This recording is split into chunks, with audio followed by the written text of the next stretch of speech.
John Musto and Mark Campbell chose 5 paintings, told the story of each of those paintings, and then linked the stories by the characters going to the theater, watching a show, emerging in the pouring rain, and then going off on their separate ways.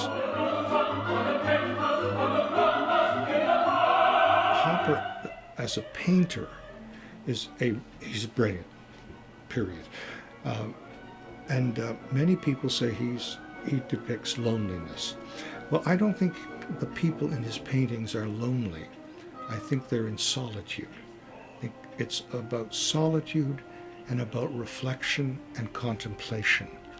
He looked at things in a very abstract way. They're very sort of cool expressions of light and color and shapes. They're very geometric, and often windows are important in his paintings because light comes through the window and kind of creates interesting side light. Those are things that then I use to inform the choices in the design.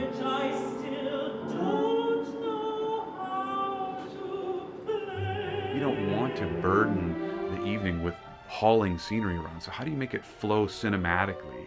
And it suddenly dawned on me, well, what if it all happened in a museum and it suddenly people are looking at a painting and they imagine a story?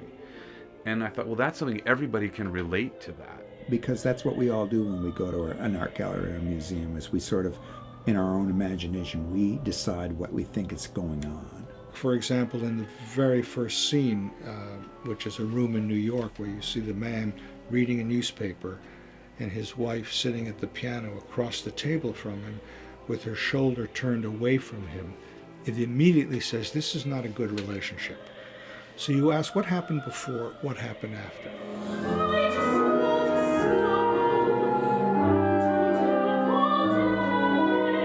You would think that it would be like a no-brainer when if all you have to do is copy what's in the paintings, but only some of the characters are in the paintings. Only 2 of the men characters are in the paintings, and then some of the paintings either show an incomplete view or a strange view, like a back view or something. So then I have to try and figure out what the rest of it looks like, or what it looks like from the front. The piece that's really 100% mine would be Thelma's usherette costume. So there's a little bit of like old-fashioned airline stewardess sort of feeling about it, or it's got like mannish kind of wide lapels and this little hat that's sort of vaguely uniform-like. I think she looks believable that it could have possibly been in a Hopper painting that nobody's discovered yet.